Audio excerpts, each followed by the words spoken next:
It's easier. And even when I'm like watching something with headphones on my laptop in my living room or something, I still only use one headphone. I have one of these. I sprung for the $15 and I have one out there that I put on. I don't know why. I just prefer the one headphone in case, what if there's a burglar and I'm caught flat-footed? All right. Now I do get afraid of that with VR. When I'm in VR, I have to lock the door. Like I have to lock the door of the room I'm in, or I'll be a little sketched out. Like that makes sense. You get scared in there because you're turning all your senses off. I must smell the bad guy coming. Not unless he's Indian. It's there's no way. So I lock the door when I go into VR with a headset on. I always lock the door, or I can't be. Every now and then I'll be like looking around, make sure there's not somebody in the room with a sword, like measuring up to like hit me just right with a sword while I fight fucking aliens, spiders and shit. And then they're gonna the police are gonna come to your house and you'll be dead, still wearing VR stuff, like holding controllers. Yep, and they'll be like, "Wow," with the tie around my neck from the autoerotic asphyxiation. Well, we can tell he didn't die from getting too much pussy. Nope, not a bit. Dude, I think the reason I'm phobic about that, my girlfriend did fuck with me one time, like a decade ago, back when I had the Vive and I was in the house with the blue room behind me. I was in there fucking vibing out one time, and when you're in VR, you're in VR. Like you'll punch walls accidentally if you don't have them tuned in, and you hit them hard. It's like the way you bite a fork way too hard. Like, God, I didn't know I was biting that hard. Or bite your finger if you're fucking up. Yeah. That's how hard you punch a wall. You will never hit a wall. Your brain won't let you hit a wall as hard as you will hit a wall in VR. You don't hold back. You don't like nothing. You just hit a wall. And I took all the skin off my knuckles one time. It was gross. But my girlfriend came in and fucking grabbed me while I was in a game shooting a bow and arrow at fucking ghouls and goblins that were all in my face. And I screamed and I freaked out. And like, even I couldn't tell that I'm safe until I get this off of me, you know, like it's not like when you spook somebody and you turn around, you're like, oh, you got me. You're still getting me because I'm still in there. I got to get out of here. I didn't know who had me. It scared the fuck out of me. And so, yeah, I would hate that. That VR sounds great, awful. VR are you going to be a first adopter of those custom kind of like little, I guess, placements or floors or whatever you'd call them that each have like there's little segments of them that roll over, not like balls, but like. So you're talking about the trackpad that you can run on. There's a couple different. There's a couple different of those. There's a new tech that maybe it was Disney that like owned the patent too. For I don't know what they're going to use it for. It was something like that. That one has a really bizarre material that, like you said, does this thing where it's like an omni roller where no matter, and it gives you this feedback like you're running. It looked like that's a whole breakthrough in the flooring material. But there's a cheaper one that's a couple grand, and you essentially have a harness that you wear and then an arm that straps into that so that your hips and your legs are moving. You're pumping your arms and you're running, but you're held in place by that arm on your vest. And then the floor is like an omni rolling material. You're standing in a dish slightly, so you kind of get the sensation that you're taking steps up and back and over. That one looks pretty good and it's affordable. I don't know what that Disney shit is like. I don't know. I'm not that into it. I don't play that often. Yeah, exactly that. Look at that.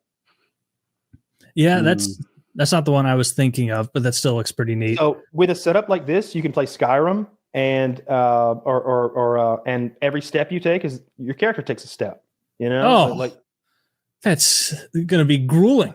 Yeah. You're gonna have to do so much. Actually, that's maybe the best workout of all time.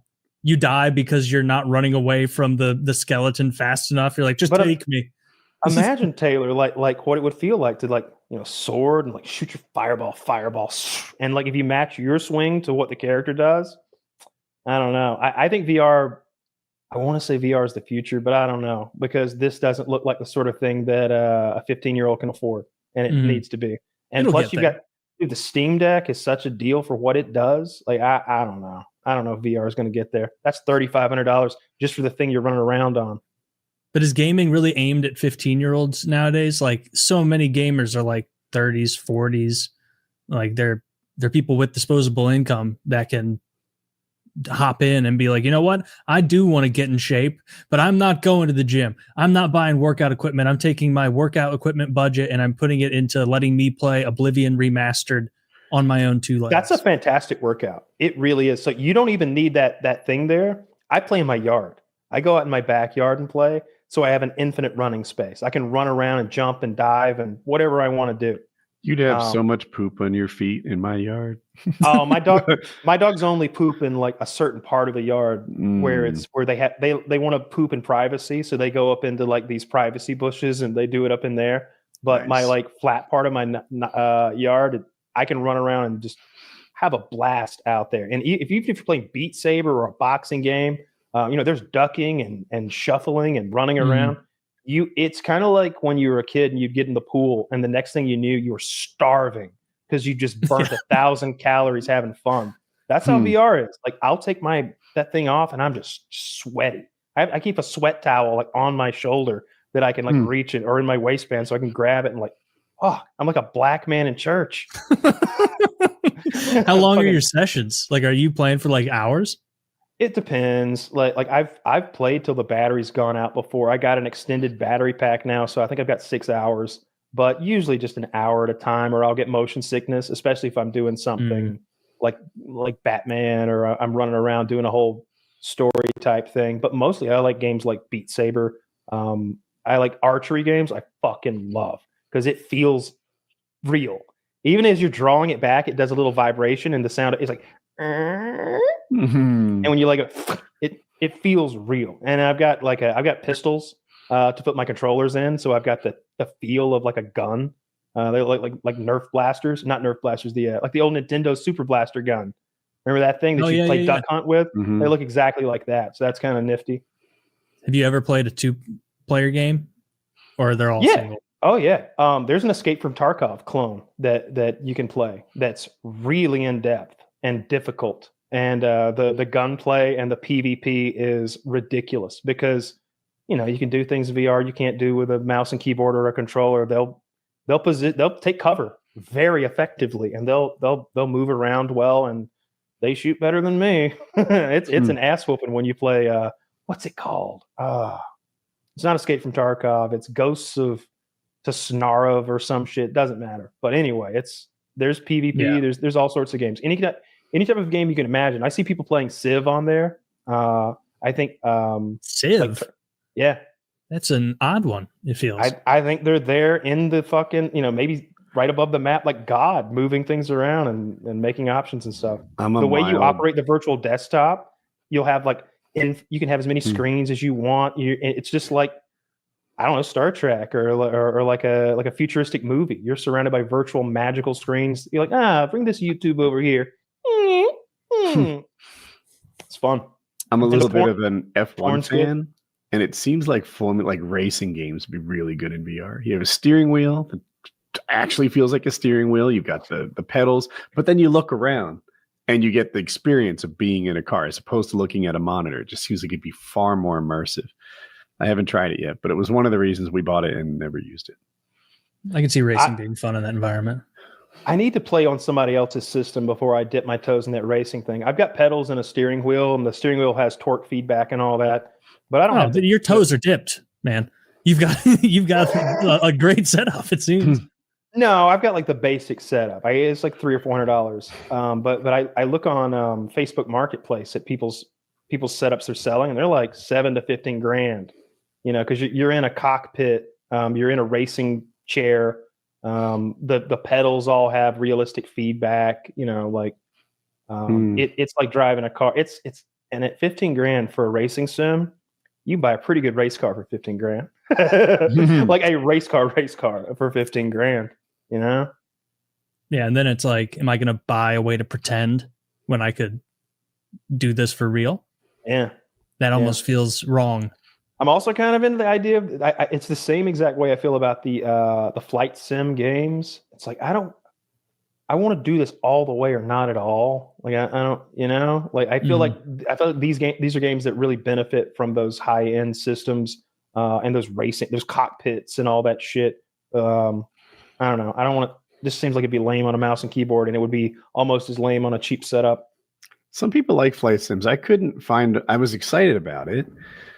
And then you do it and you're like, oh, this is like as boring as flying is. When I say flight sim, I guess what I really meant was like an air combat game. Oh, that could be different. Yeah.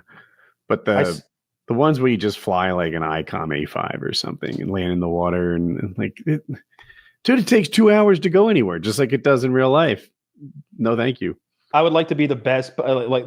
I've tried to fly in Battlefield with mouse and keyboard, and it's fucking hard. It's fucking hard. And the other thing is like when you crash the fucking thing, and now your team doesn't have the thing until another one respawns. And meanwhile, the enemy, he knows how to fly, so he's raining hell on you. But I feel like one of those flight sims would be good for that. Like the not flight sim, the cockpit they'll set up and everything. Like play a game like Battlefield that's multiplayer like that with it. I wonder if having actual helicopter flying experience would help you fly it well. If you walk in and be good. You'd imagine so. I don't know.